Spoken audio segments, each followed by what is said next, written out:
Welcome back to another episode of 7,000 Volts, Living That Electrified Life. I am your host, LJ Tucker, and yes, I'm still smiling and I'm still living that electrified life. Today, we're going to talk about negativity in a positive way.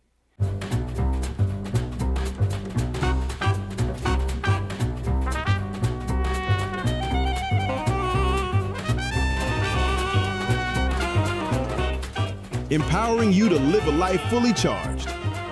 This is 7,000 Volts, Living an Electrified Life with LJ Tucker.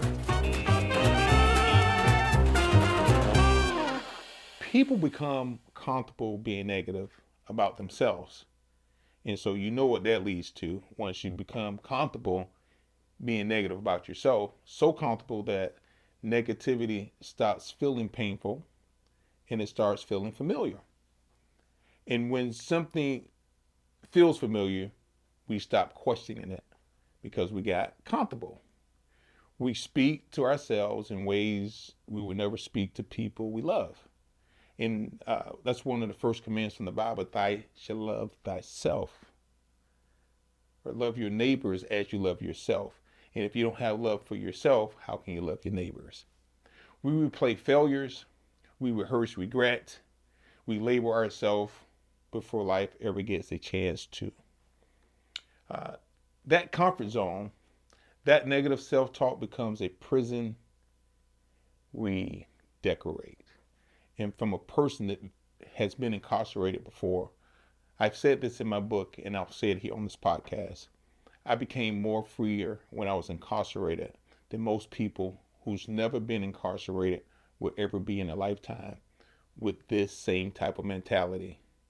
That negativity as a habit. And as long as negativity is a habit, it's pointless. It's like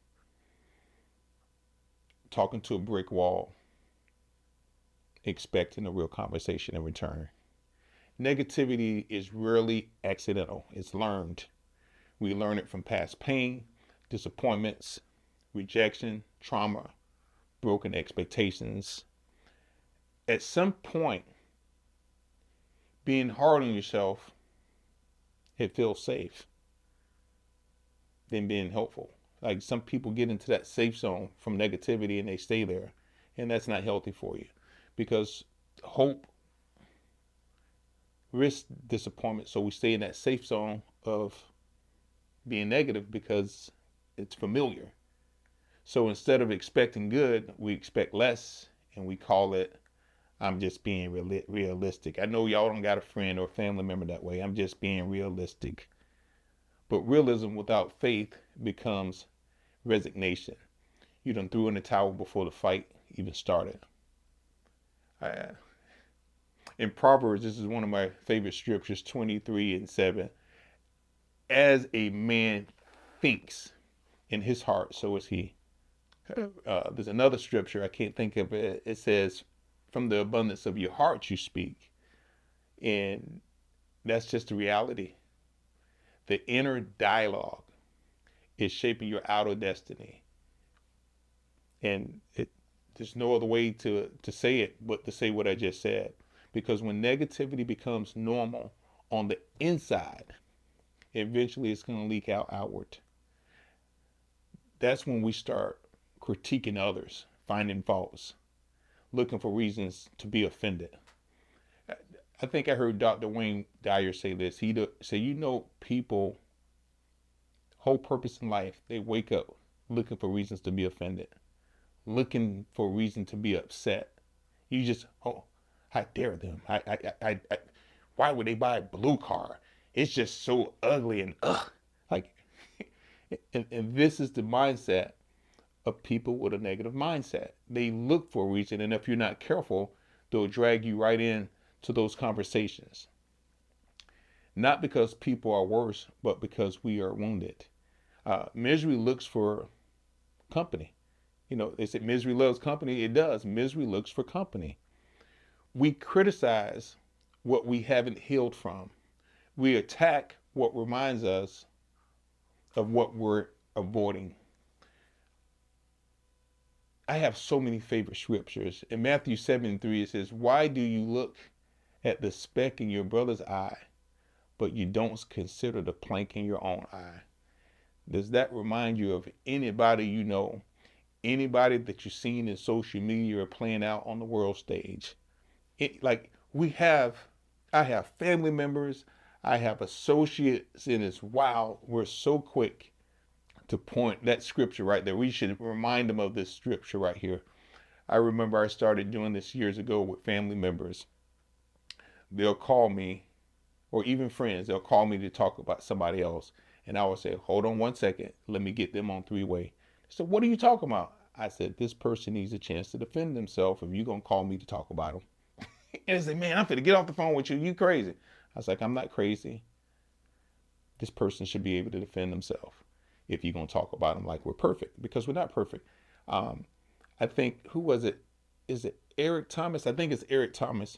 He said, we're so quick to talk about everybody else, we need to put ourselves on a punishment. Jesus said it, the woman at the well, I think it was the woman at the well, or when they took up the stones, the stone the woman for being caught in adultery. And he said, ye without sin, throw the first stone. And that's kind of off topic, but I want to say it because it came to my memory of, because negativity distorts our vision. And with distorted vision, the power of focus is gone. And here's the actual truth. What you look for, you will find. And if you look for reasons to complain, you'll never run out of material. You won't, because you always find a reason to be mad or be upset. And so I crack myself up when I think about this stuff, man. When you're trying to write material, I'm the opposite. I look for the lemon in everything so I can make a glass of lemonade. And if you look for reason to be discouraged, life will gladly supply them to you. It's like the power of the I am. When you say I am blessed, or whatever you say after I am, it's going to get you and you'll get it. So if you don't want what you say, you have to change your speech. Because the moment you intentionally start looking for good, yes, my friends, something shifts. And it tells us that in Philippians 4:8, whatever is true, noble, right, pure, lovely, admirable, think on these things. Why does the Bible say this? The Bible doesn't say ignore reality. It says choose your focus, my friends. And when we choose our focus, we can flip to one of the chapters in 7,000 Volts. And I want to say it's one of the chapters that says connections directly in 7,000 Volts. It's in the chapter where the mindset is the circuit. We talk about this truth. Voltage already exists, but power only flows through a completed circuit. Your mind is that completed circuit. So if it's negativity, that's the circuit that you're going to connect to. Negative thinking breaks the connection. Faith-filled thinking completes it. You don't lack power, you lack alignment. I think I talked about this in the last podcast. And once you get aligned to your reason and your focus, in Romans 12:2, it says, being transformed by the renewing of your mind.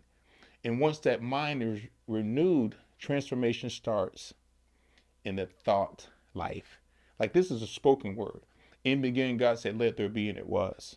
You're going to hear me say that a million times, because we get to create the life that we want for ourselves, but we have to change that mindset. Choosing positivity is not denial. Let's be clear. Positivity is not denial, it's discipline. It takes discipline to get up and brush your teeth in the morning. I'm not making fun of anybody, making light of anybody. When you're not disciplined, you get lazy, and some people don't get up and brush their teeth. And we know. I know. I used to be one of those people when I was younger. I didn't like brushing my teeth. And people didn't want to be around me because my breath used to stand up and wave and talk back to other people because I had bad breath. I have pearly whites now. I don't have bad breath because I don't like having bad breath. You know, I carry gum and peppermint with me to ensure that I don't have bad breath. And by doing this, it's choosing hope rather than despair, because despair is easier. You know, like, oh, people don't like me because of this. Oh, people, look, forget what people think. What do you think? It's choosing gratitude. When compliment feels justified, negativity drains your energies. Gratitude generates voltage. You know, stop. I have to I have to say this to some of my guys sometimes. Stop looking for a reason. I'm not interested in the noise. Let's stay focused.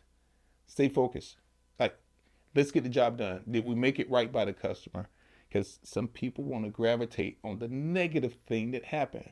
You can go to a restaurant 1,000 times and get 1,000 good meals. That one time that you go to the restaurant and your order was messed up, you're on Google trashing the place. Come on. You don't have to comment ouch in the comments. Are you guilty of it? You ain't got to tell me. I'm not a judge. But how many times have you visited a restaurant or a place of business and gotten good service and not ever one time gave them a good review? But the first time you got that bad service, you trashed them. That's what negativity is. We look for reasons to trash somebody, and they give you a million reasons to compliment them, but we never give it to them. Proverbs 18:21, death and life are in the power of the tongue. He'll put this on the screen. These are like my go-to scriptures, people.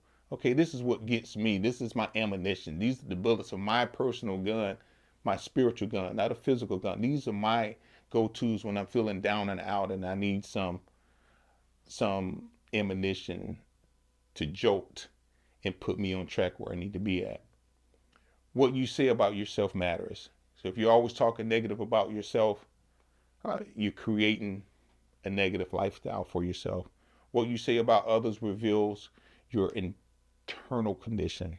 Somebody say internal condition, because once you get in contact with the internal condition and you change the internal, external begins to shift, practical shift. So here's the shift that I'm talking about. When a negative thought shows up, you got to question it. And once you question it, you need to replace it. How do you replace it? I'm glad you asked. Instead of I'm not enough, say I'm growing. Instead of this always happened to me, say this teaches me something today. Instead of they don't deserve grace, say neither do I. That's how circuits reconnect.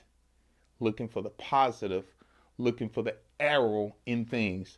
I don't know if anybody ever seen this, but I'm gonna have him put this on the screen. It's the FedEx truck. And it's the FedEx logo. Have you ever seen the arrow in the FedEx logo?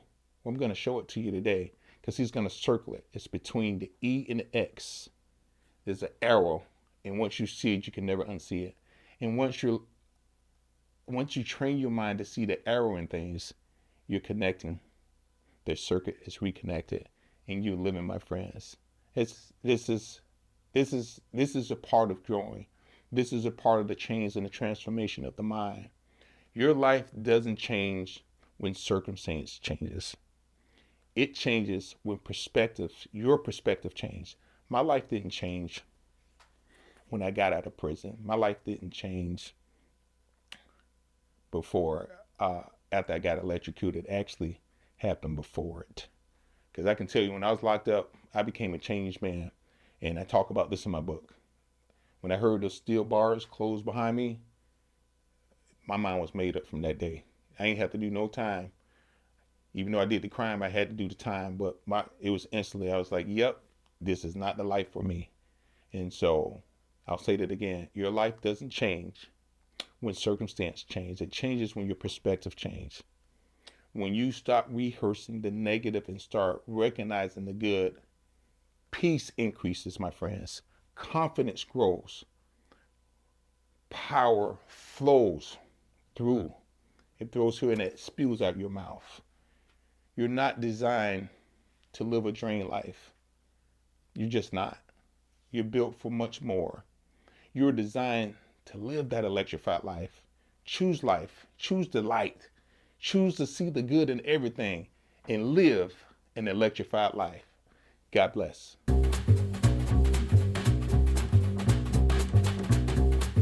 This has been 7,000 Volts, Living an Electrified Life, available on YouTube and your favorite podcast app. If you enjoyed the show, don't forget to like, comment, share, and subscribe. For more information, visit us on the web at ljtucker.com. Remember, stay electrified.